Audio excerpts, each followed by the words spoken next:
Hello there, Sir from 17 once again, introducing you to my Mass Effect 3 Insanity Difficulty video walkthrough. So this is actually my first mistake of 2 that I'm going to make throughout this game. And when I say mistake, this is not a mandatory mission, this is an optional mission, and I didn't realise. So I'm going to be going to Utukku, or Utukku I think it's called, I'm not too sure of the pronunciation. And the reason I go here is because I believe you needed to do it to get Rex on your side, to help the Krogans, join your attack fleet. But I don't believe you have to. I may be wrong. I'm not, this big encyclopedia on exactly what you have to do on this game, because it's not been out that long. But I believe it to be a mistake, and this can be optional, so you can skip this if you want.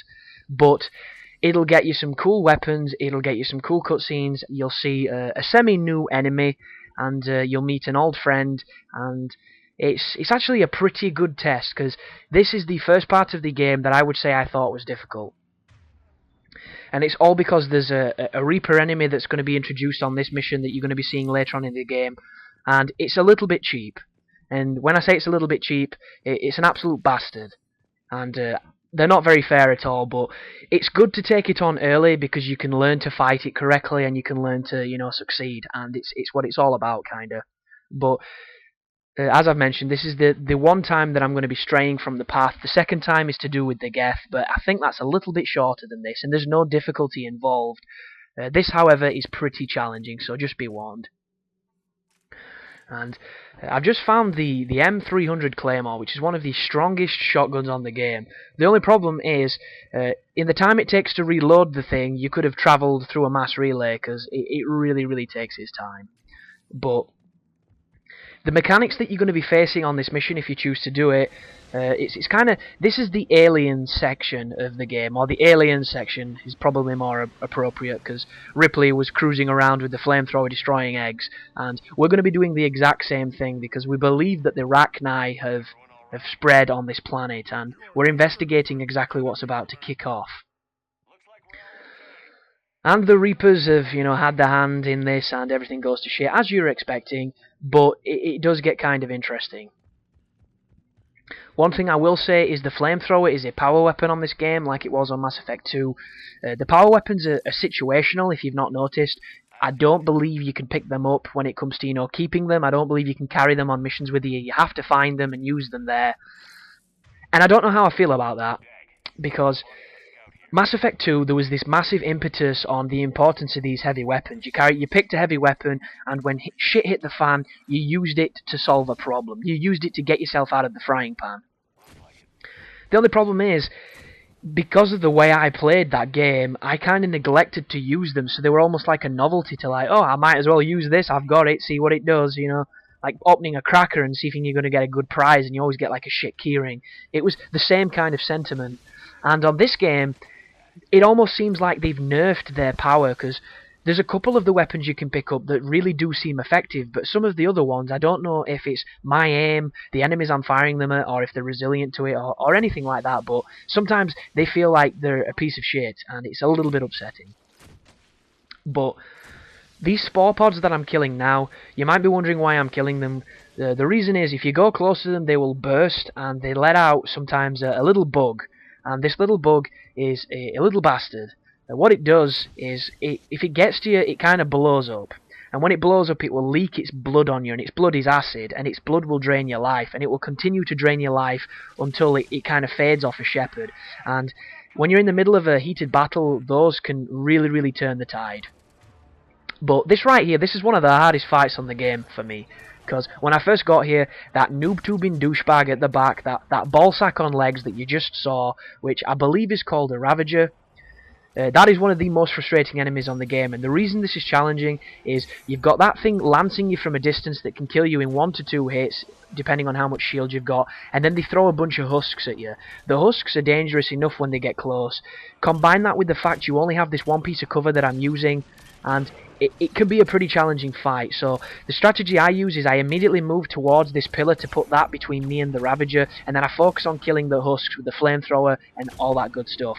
Never stray too far away from this rock, or you're going to get hit by those noob tube things. Once you've killed the husks, you can focus on killing the Ravager, and you want to make sure you destroy that purple thing that I was looking at a minute ago. And that is new to Mass Effect 3, and it's a machine that's going to give enemies barriers if they stand near it, and unless you destroy it, they will keep on getting barriers. It's a game mechanic, and it crops up a lot, and it makes the game harder than it needs to be, so you want to prioritise getting rid of any of those shields or those barrier machines, because if you don't, you're going to pay for it.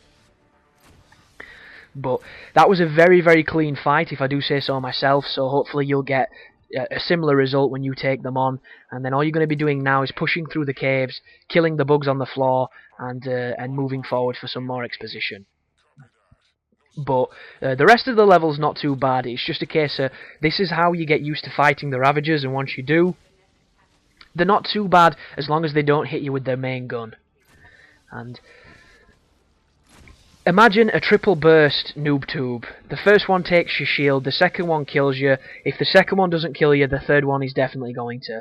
And they fire the projectile that they fire is kind of like a concussive shot, so it can follow you a little bit. And they're extremely accurate because the difficulty dictates that.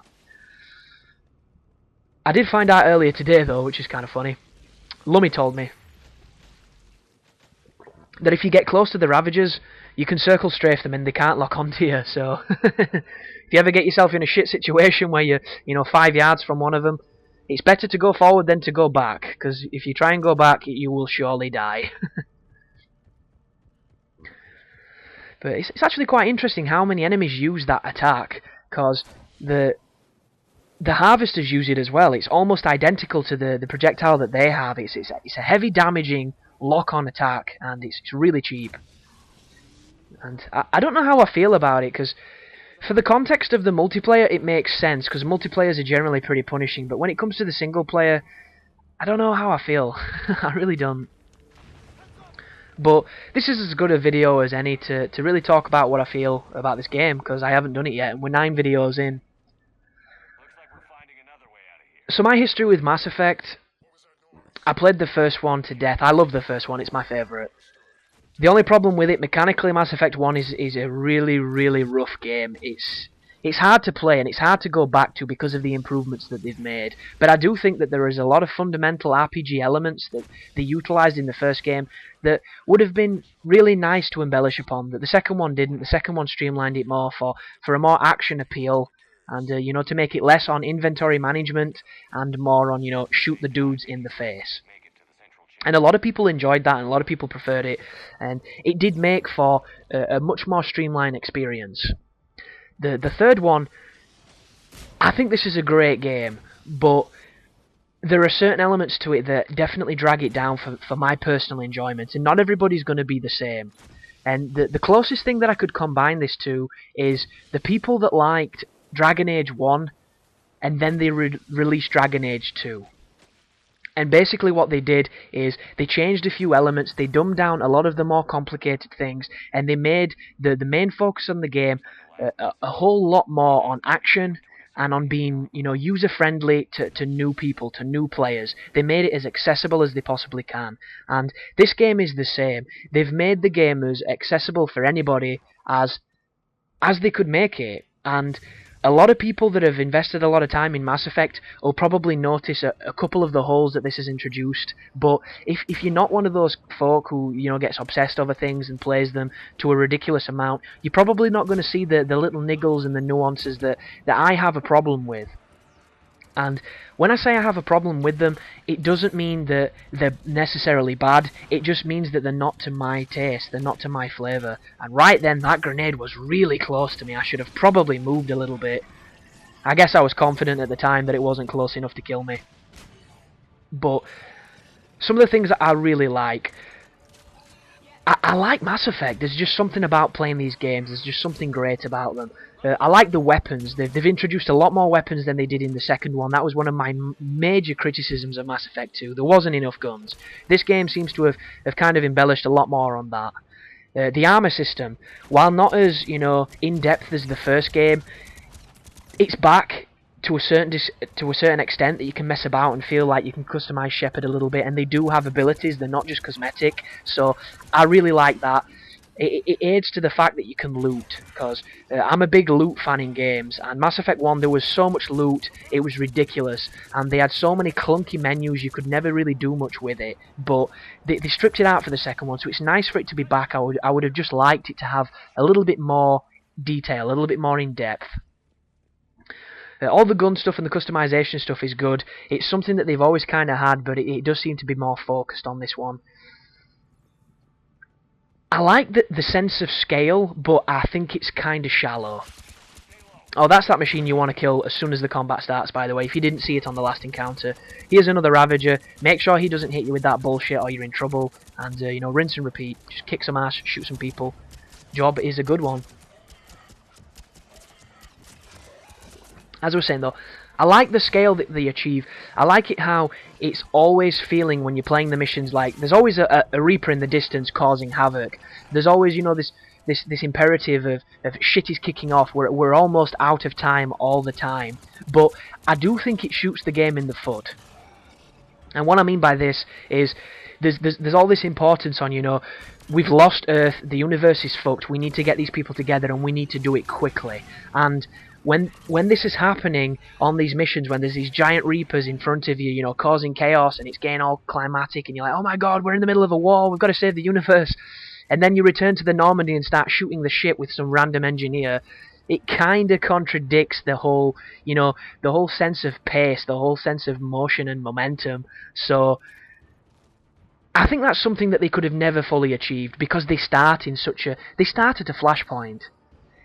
Losing Earth in the prologue of the game is a peak that is very difficult to sustain. You're always going to have a valley that doesn't quite compare to it, and a lot of people aren't going to notice this. They're going to be too in love with the fiction. They're going to be too focused on doing everything, talking to everybody, finding everything. But for anybody that's just playing this for an action experience that might not be invested in this series, in this space opera, they're going to really feel it.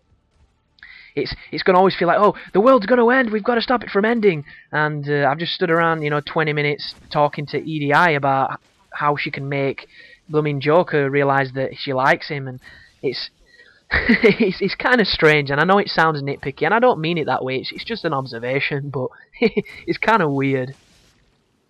The mining on this game is definitely less, extensive.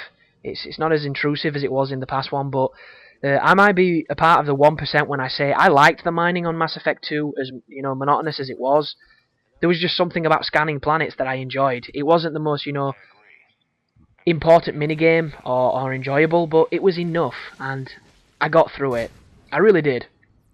And the door unlocking stuff, everybody bitched about those, those two minigames that you could do where you had to connect the, 1 to 2, 1 to 1, and A to A, and it was basically top trumps in circuit boards.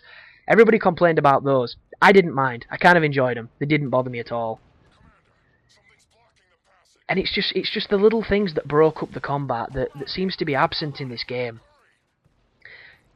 Like, the DLC for Mass Effect 2, if anybody bought it, one of them had you basically driving a Mako again, yet it's mysteriously absent from this. I don't get that. It breaks up the pace. I don't understand it. Instead of all this mantle gameplay where, the heights of our excitement are climbing up a 2-foot fucking cliff, it's like, that is not cool. That is not fun. Use the mechanics that you've established previously. The lair of the Shadow Broker, you could drive a car. It wasn't the most enjoyable sequence because you could fail and it was really cruel, but, yo, you were driving a space car. Let me drive a space car, please. And I haven't finished exploring the galaxy. Maybe you can, but why is it not there? It just seems so fruitless. But I'll see you in the next video anyhow, people. Thanks for watching, and you take care.